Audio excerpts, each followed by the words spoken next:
Hari Edmond Rose ng kaharian ng Rethys ay nakaupo ng may kumpiyansa. Nagsabi na ang kanilang kaaway ay nalupig ng mas madali kaysa sa inaasahan. At nagulat pa na si Saran, isang mandirigmang tinitingala, ay napatay ng ganoon kabilis. Sumang-ayon ang prinsesa na si Maria Rose sa kanyang ama, sinasabing karapat-dapat bigyan ng gantimpala ang mga Night Crows dahil sa kanilang mahusay na pagganap. Kasabay nito, ipinahayag niya na ang mga sumpa laban sa lahat maliban sa bayani ay matagumpay ng naisakatuparan, kaya't wala nang makakapigil sa kanila. Ang tanging kailangan na lamang ay isang kapanipaniwalang dahilan upang magdeklara ng digmaan laban sa silangang kaharian na magbibigay daan sa kanilang mas malawak na plano. Gayunman, ibinaling ni Edmond ang usapan kay Akira, ang binatang hindi nila alam kung buhay pa.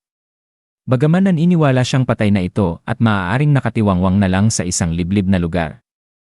Iniutos pa rin niyang habulin ito ng mga Night Crows, hindi handang mag-iwan ng kahit katiting na pag-asa na makaligtas ang binata. Samantala, malalim sa kailaliman ng labyrinth, nagpapatuloy si Akira sa kanyang nakakapagod na pakikipagsapalaran. Mag-isa at walang katuwang, siya'y nabubuhay lamang sa pagkain mula sa mga halimaw.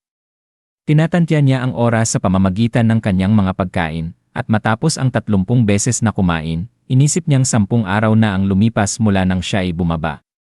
Sa bawat kainan, doble ang pag-iingat niya sapagkat alam niyang iyon ang pinakadelikadong sandali at umaasa na lamang sa kanyang mga kakayahan gaya ng detect presence at detect danger upang maiwasan ang biglaang pag-atake.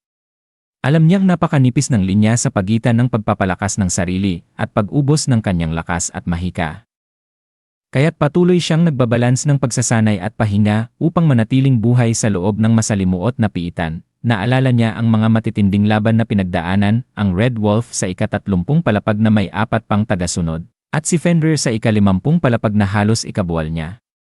Sa pamamagitan ng paggamit ng Conceal Presence at pagtama sa mga kahinaan, nakayanan niyang malampasan ang mga ito, bagaman muntik ng ikapahamak niya.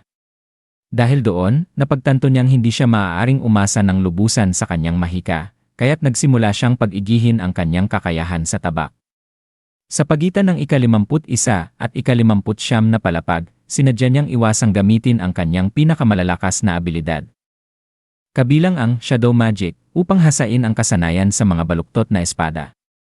Alam niyang delikado ito, ngunit kinakailangan niyang maging mas mahusay na mandirigma kung nais niyang mabuhay sa mga susunod pang laban.